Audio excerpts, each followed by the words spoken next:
Et nous avons fait aussi des propositions. Et le gouvernement en est pris conscient, a pris note.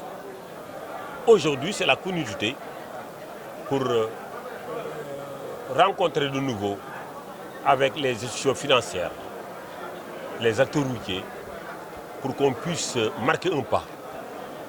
Il y avait des moments que les discussions sont dans l'ombre, dans les couloirs.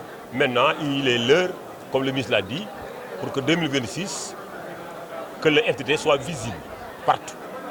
Donc nous, en tant qu'acteurs routiers, nous ne faisons que féliciter le président de la République, son premier ministre, le ministre des Transports, puisque ce n'était pas évident.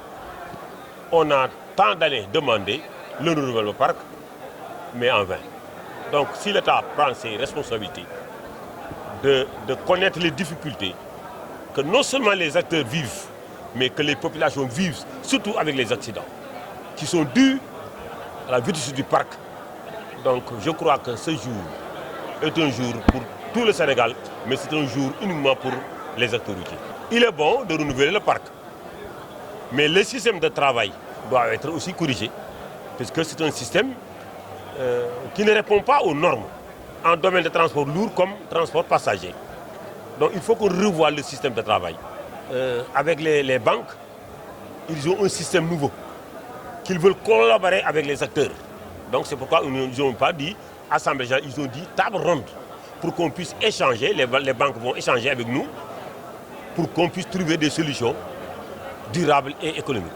Nous avons recensé tous les problèmes, pour dire vrai, tous les problèmes sont mis à la table, sur la table, et on discute. Donc il n'y a pas un petit point qui est oublié. Donc il revient maintenant à la réalisation. Merci beaucoup. Beaucoup de satisfaction. C'est une rencontre qu'on a initiée pour pouvoir rassembler tous les acteurs qui sont dans l'écosystème des transports. On a eu à avoir toutes les institutions financières du pays, les organismes internationaux, la Banque mondiale, la BID, la BOAD, etc. Parce que tous les acteurs ont répondu présent à cette importante activité qui avait pour but en fait, de discuter par rapport aux mécanismes de financement qui sont au niveau du secteur des transports. Parce que le constat est que les mécanismes de financement classiques commencent à montrer leurs limites.